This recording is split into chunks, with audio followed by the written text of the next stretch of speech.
आप स्टूडियो में आए हैं तो आज सारी बात बिजनेस स्टार्टअप्स एंटरप्रेन्योर बनने पर होगी। तो स्टार्ट यहीं से करते हैं, बिल्कुल A to Z हम समझेंगे चीज़ों को। तो A से स्टार्ट करते हैं। सही है।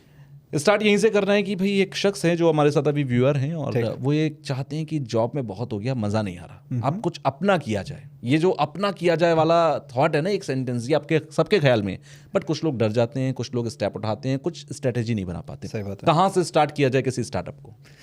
तो सबसे पहले तो मेरे हिसाब से तुषार आपको ये प्रश्न आपको पूछना है क्यों आप क्यों करना चाहते हैं। ओके, लाइक ऑलवेज इसे स्टार्ट विथ वाई। साइमन सिनेक की एक बहुत फेमस किताब थी और उस किताब का नाम भी स्टार्ट विथ वाई था। तो आई थिंक वाई जानना, आपका रीज़न जानना वो बहुत ज़रूरी है। कुछ लोग बोलते हैं कि मैं पैसा के लिए कर रहा हूँ। ऐसे बॉस, पैसा जो है ना वो आपका वाई का बाय प्रोडक्ट होगा। Okay, there has to be a deeper meaning, because जब आप इस लाइन के अंदर घुसेंगे, मैं खुद एंटरप्रेन्योर रहा हूँ। मैं भी जब मेरी पहली कंपनी मैंने स्टार्ट की थी, मैं 19 साल का था और उस टाइम भी जो ठोकरे, जो धक्के खाए, कैपिटल नहीं था, मेंटरशिप नहीं थी, कुछ भी नहीं था। 10,000 रुपये के साथ क्रेडिट कार्ड से 10,000 रुपये निकाल के वो कंपनी स्टार्ट की थी। आज लोग बोलते हैं भाई तेरी कंपनी तो बहुत आगे निकल गई है, तेरे 5 ऑफिसेज हैं, 2 ऑफिसेज तो हमारे और आपके स्टूडियो के मतलब 500 गज की दूरी पे भी होंगे, ऑलमोस्ट 100 लोग हैं। लेकिन जो जर्नी वहाँ की रही, okay, of course roller coaster journey रही थी। मतलब कुछ दिन तो ऐसे आए थे कि लगा था कि भाई मतलब छोड़ छाड़ के चले जाओ, but the whole thing was that why, that purpose, that motivation क्या है, just to carry on.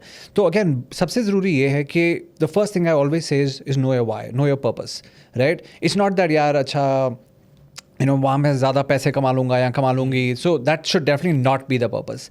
Second aspect of course which is very important is कि जब आप किसी लाइन के अंदर घुसोगे जी, तो आपका कौन सा ये पेन पॉइंट है जो आप एड्रेस कर रहे हैं, मार्केट की क्या नीड है जो और कोई नहीं फुलफिल कर पा रहा है और आप बेटर फुलफिल कर पाएंगे। लाइक अगर आप और मैं मार्केट में किसी चीज़ को खरीदने जाते हैं, right, what is our reason, our motivation? Okay, one is that इधर वी हैव अ प्रॉब्लम जो इसका हमको सोल्यूशन चाहिए, और देयर इज़ अ नीड कि यार किसी चीज़ की नीड उठी है और उस नीड को हमने सेटिस्फाई करना है।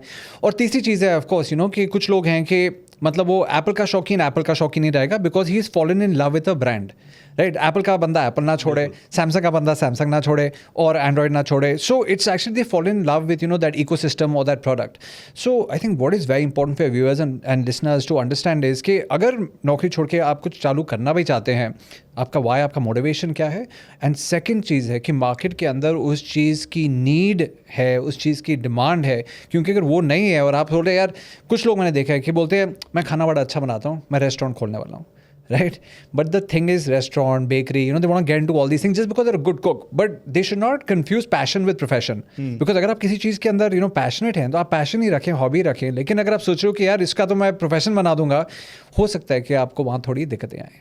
सो व्हाट यू थिंक कि एक किसी भी स्टार्टअप का, ठीक है, मेरे पास वाई का आंसर आ गया कि मान लीजिए मैं एक रेस्टोरेंट खोलना चाहता हूँ क्योंकि मेरे एरिया के जहाँ पर भी मैं सर्विस देना चाह रहा हूँ उस एरिया में उस टाइप का एक बिजनेस नहीं है या उस टाइप की कोई सर्विसेज नहीं दे रहा। करेक्ट। एट दैट पॉइंट किसी भी स्टार्टअप को सक्सेसफुल होने के लिए क्या सिर्फ वाई का आंसर मिल जाना काफ़ी है या उसके लिए बहुत सारी ट्रेनिंग स्ट्रेटेजीज लगेंगी, चाहे वो सेल्स की बात हो या मार्केटिंग या ब्रांडिंग की? 100%। तो the thing is why is a great starting point. It's that first step. It's like जिस दिन आपके कस्टमर्स नहीं आ रहे या इतनी पूंजी भी नहीं है बैंक में कि समझ आ रहा है कि यार इस कॉस्टिंग भी नहीं निकल रही, राइट, कि अपने खर्चे निकलेंगे कि नहीं निकलेंगे, अगर 1-2 स्टाफ मेंबर्स है जो हेल्प कर रहे हैं, क्या हम उनकी तनख्वाह दे पाएंगे कि नहीं दे पाएंगे, राइट। तो on those days your why is actually gonna help. But obviously for overall success बहुत चीज़ें मायने रखती हैं।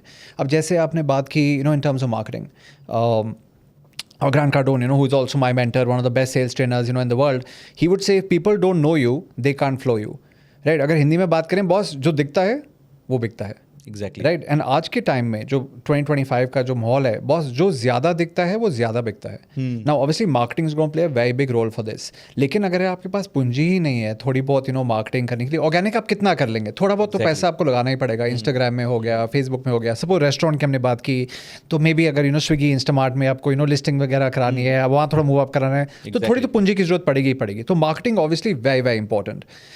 Marketing and sales I always say आप एक सिक्का पकड़ लें, ओके सिक्का के अंदर हेड्स भी है टेल्स भी हैं। तो लोग मुझे बोलते हैं यार तू तो सेल्स का बंदा है, तू तो सेल्स को ज़्यादा प्रेफर करेगा, मार्केटिंग वाला बोलता है मैं तो मार्केटिंग प्रेफर करूंगा। बिल्कुल। Boss it's like a coin के अंदर आप थोड़ी बोल सकते हो कि हेड ज़्यादा इंपॉर्टेंट है कि टेल ज़्यादा इंपॉर्टेंट है। Sales and marketing is two sides of the same coin, right, both have to work together. अगर सेल्स है तो ठीक है, आपके पास थोड़ी पूंजी है, उस पूंजी के साथ आप मार्केटिंग में पैसा लगाएंगे। जब आप मार्केटिंग में पैसा लगाएंगे तो आपके ऊपर स्पॉटलाइट शाइन होगी, आपकी सेल्स बढ़ेंगी क्योंकि ग्राहक और आएंगे। तो there basically inter related. So definitely sales and marketing very important. The other aspect जो काफ़ी late लोग समझते हैं और वो है team, right. You have to have some team members. अब जब अगर 1999 2000 की बात हो रही है, एक भी मेरे पास कोई भी एम्प्लॉय नहीं था। I was alone only and Maruti ने हमें बुलाया to undertake a particular order. Gifting company हमारी थी, तो उन्होंने बोला भाई ऑटो एक्सपो आ रहा है प्रगति मैदान के अंदर और हमको 20,000 जिक्सो पजल चाहिए 7 दिन के अंदर। अब ना मेरे डिक्शनरी में था नहीं, तो उस मीटिंग के अंदर गया, मैंने बोला हाँ जी हो जाएगा। नीचे आया, पापा को फ़ोन किया है, सर यार ऑर्डर तो उठा लिया है पर कुछ आइडिया नहीं कि कैसे होने वाला है। तो उस time Narendra, mister Indrajit, we hired our first set of people and आज 25 साल later they still with us, okay. And there is of course today there 100 more people, but truly जब बोलते हैं ना कि team work makes the dream work, और ऐसा नहीं है कि अब स्टार्टअप वाला बोले यार भाई टीम कहाँ से लेके आऊँ, मेरे पास तो वैसे ही पैसे नहीं है। But it can even be sometimes just one person to help, right? It can be someone with a small, like let's just say as someone who wants or looking for a side hustle.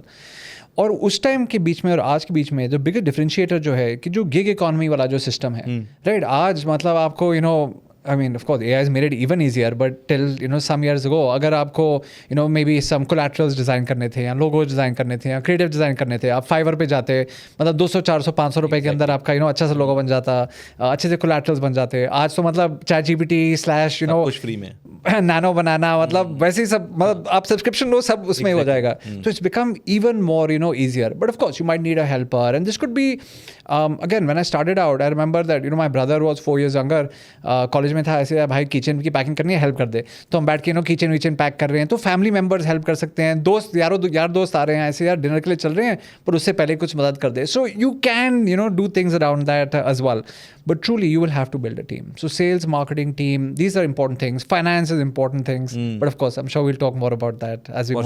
अगर आपको ये clip पसंद आई है तो आप इसका पूरा podcast जरूर देखिएगा। उसका लिंक आपको डिस्क्रिप्शन बॉक्स में मिल जाएगा और वहां जाकर आप उस लिंक पर क्लिक करके फुल पॉडकास्ट को देखिए, एंजॉय कीजिए। कमेंट बॉक्स में मुझे जरूर बताइएगा कि आपको जो कुछ पॉडकास्ट में बताया गया वो कितना सटीक, कितना बेहतर, कितना नॉलेजेबल लगा, आपकी लाइफ में कितना वैल्यू एडिशन इसका हुआ। तो पूरा पॉडकास्ट देखकर फीडबैक देना बिल्कुल मत भूलिएगा।